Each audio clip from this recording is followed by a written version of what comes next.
시편 89편 19절부터 37절까지 보겠습니다. 그때에 주께서 환상 중에 주의 성도들에게 말씀하여 이르시기를 내가 능력 있는 용사에게는 돕는 힘을 더하며 백성 중에서 택함 받은 자를 높였으되 내가 내 종 다윗을 찾아내어 나의 거룩한 기름을 그에게 부었도다. 내 손이 그와 함께하여 견고하게 하고 내 팔이 그를 힘이 있게 하리로다.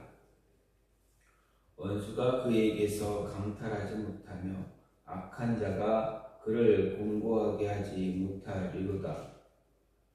내가 그의 앞에서 그 대적들을 박멸하며 그를 미워하는 자들을 치려니와 나의 성실함과 인자함이 그와 함께하리니 내 이름으로 말미암아 그의 뿔이 높아지리로다. 내가 또 그의 손을 바다 위에 놓으며 오른손을 강들 위에 놓으리니 그가 내게 부르기를 주는 나의 아버지시요 나의 하나님이시요 나의 구원의 바위시라 하리로다. 내가 또 그를 장자로 삼고 세상 왕들에게 지존자가 되게 하며 그를 위하여 나의 인자함을 영원히 지키고 그와 맺은 나의 언약을 굳게 세우며 또 그의 후손을 영구하게 하여 그의 왕위를 하늘의 날과 같게 하리로다. 만일 그의 자손이 내 법을 버리며 내 규례대로 행하지 아니하며 내 율례를 깨뜨리며 내 계명을 지키지 아니하면 내가 회초리로 그들의 죄를 다스리며 채찍으로 그들의 죄악을 벌하리로다. 그러나 나의 인자함을 그에게서 다 거두지는 아니하며 나의 성실함도 패하지 아니하며 내 언약을 깨뜨리지 아니하고 내 입술에서 낸 것은 변하지 아니하리로다. 내가 나의 거룩함으로 한 번 맹세하였은즉 다윗에게 거짓말을 하지 아니할 것이라.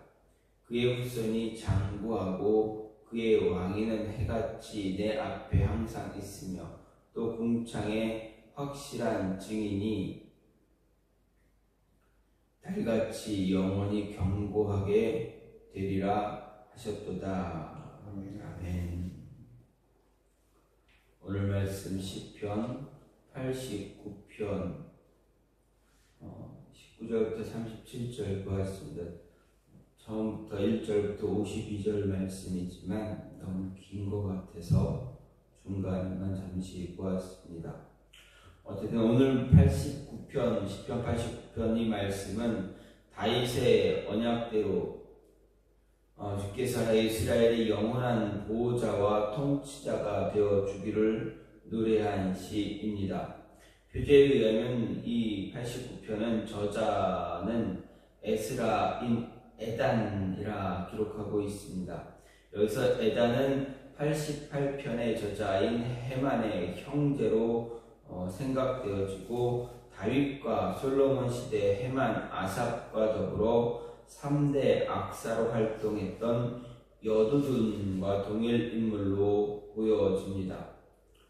이 시의 배경이 쓰여진 배경으로 생각할 수 있는 것은 남유다 르호보암 5년에 애굽왕 시삭의 침공 사건이나 아니면 바벨론 침공으로 인한 다윗 왕조의 몰락 위기 상황으로 이렇게 볼 수가 있는데, 표제의 본 시의 저자가 에단으로 언급되고 있기 때문에 앞에 먼저 말씀드렸던 시삭의 침공 사건으로 보는 것이 더 유력하다라고 할 수가 있습니다.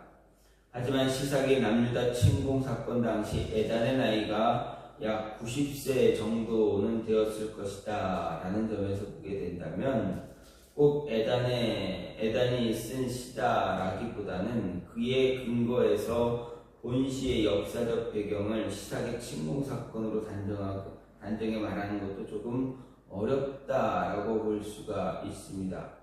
오히려 38절 이하의 내용이 다윗 왕조의 몰락을 강력하게 이야기하고 있다는 점에서 후자의 견해, 바벨론에 의해 몰락당한 그때의 견해가 더 많은 지지를 얻고 있다고 할 수도 있습니다.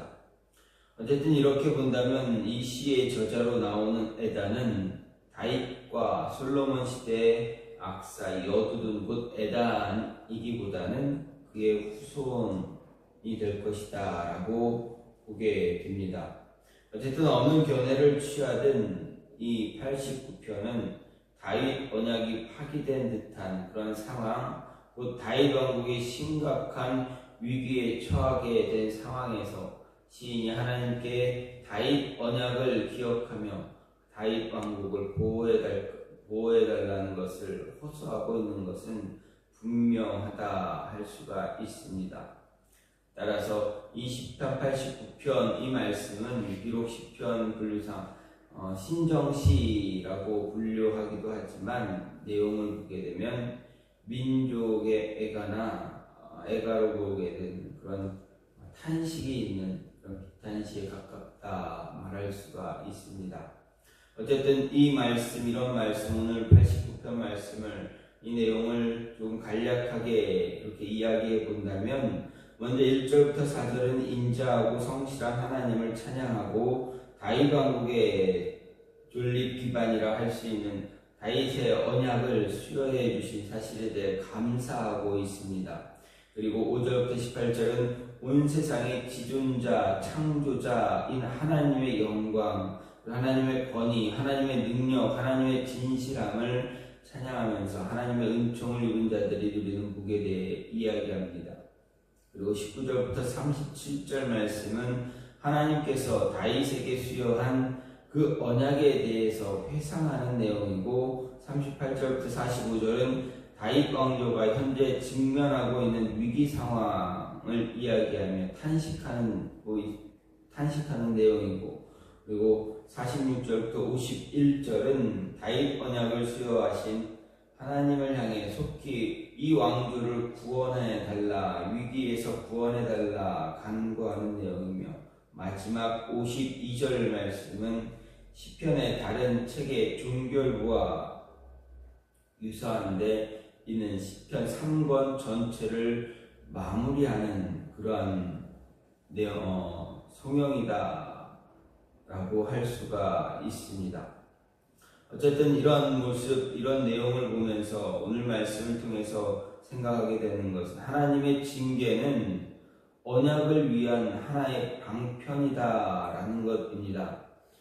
하나님께서 우리를 징계하거나 이스라엘 백성을 징계하거나 성도들에게 어떤 징계가 내려진다면 그것은 이스라엘 백성이나 우리들에게 성도에게 주어진 하나님의 말씀, 하나님의 언약 그것을 이루시기 위한 하나의 방편이다라는 것입니다.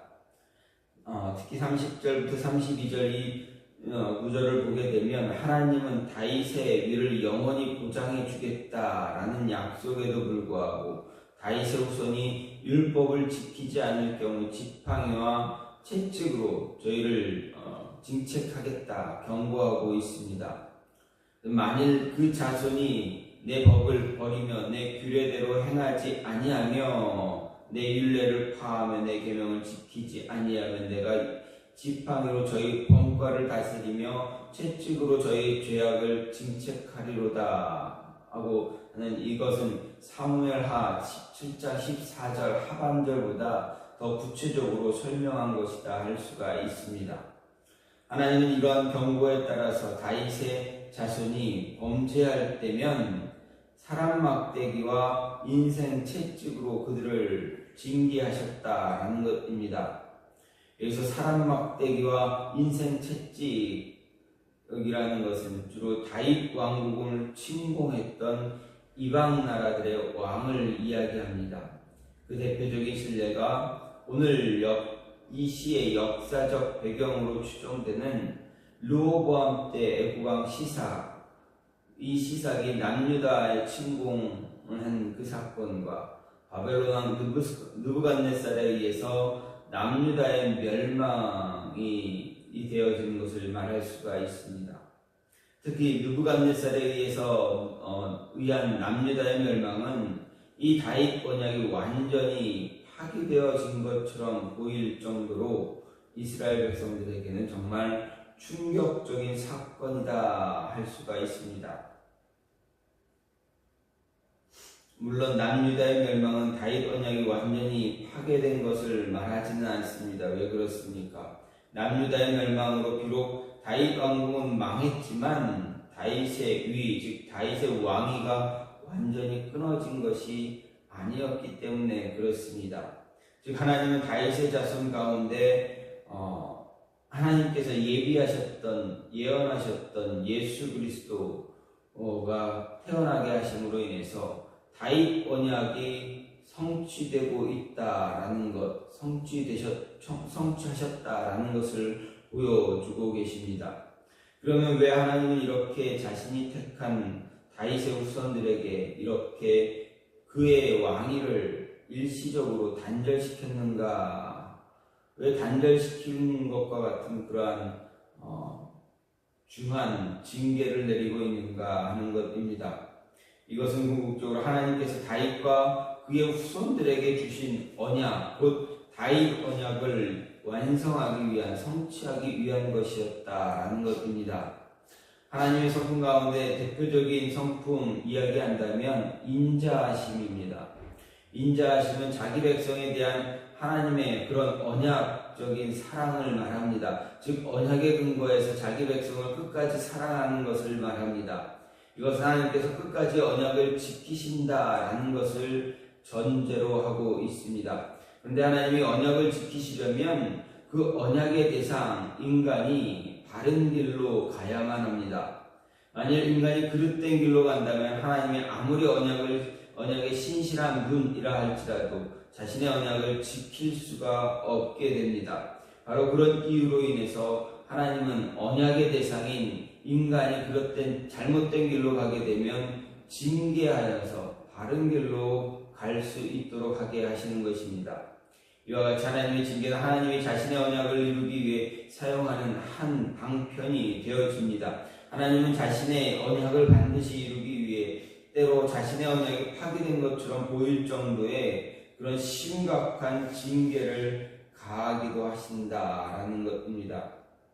하지만 하나님은 어떤 경우에도 자신의 언약이 파괴되는 것처럼 보일 정도의 징계를 가하시기도 하지만 어떤 경우에도 자신의 언약을 파괴하는 일 결코 없다라는 것입니다.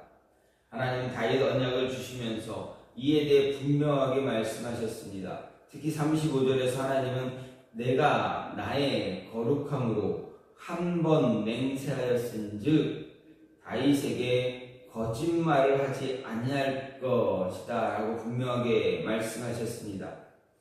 하나님이 자신의 언약을 폐하는 것은 자신의 거룩한 성품과 신실하심을 부인하는 것과 같습니다. 그렇기에 하나님은 한 번 약속하신 것, 그것에 대해서는 어떠한 경우에도 폐하지 않으신다는 것입니다. 자신의 약속을 반드시 지키는 분, 그분이 바로 하나님이십니다.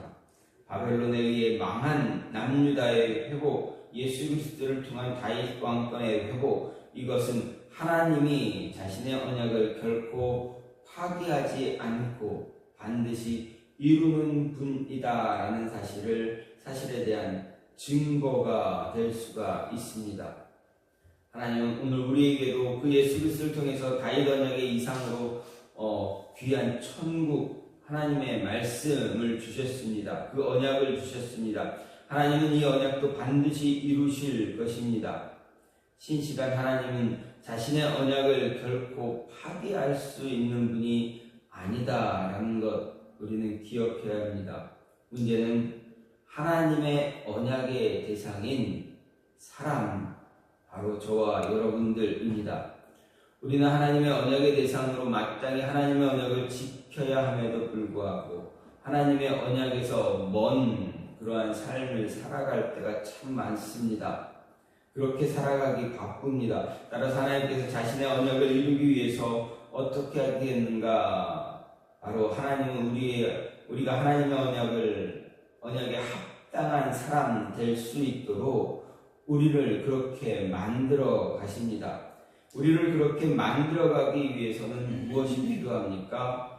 바로 채찍이 필요하다라는 것입니다. 우리를 징계할 수밖에 없다라는 것입니다. 그래서 우리는 삶 가운데서 하나님의 징계로 인해 고난도 당하게 된다라는 사실입니다. 우리의 자녀들이, 우리가 부모님들이, 어머니 아버지가 아이들을 훈계하고 아이들을 혼내며 매를 드는 이유가 무엇입니까?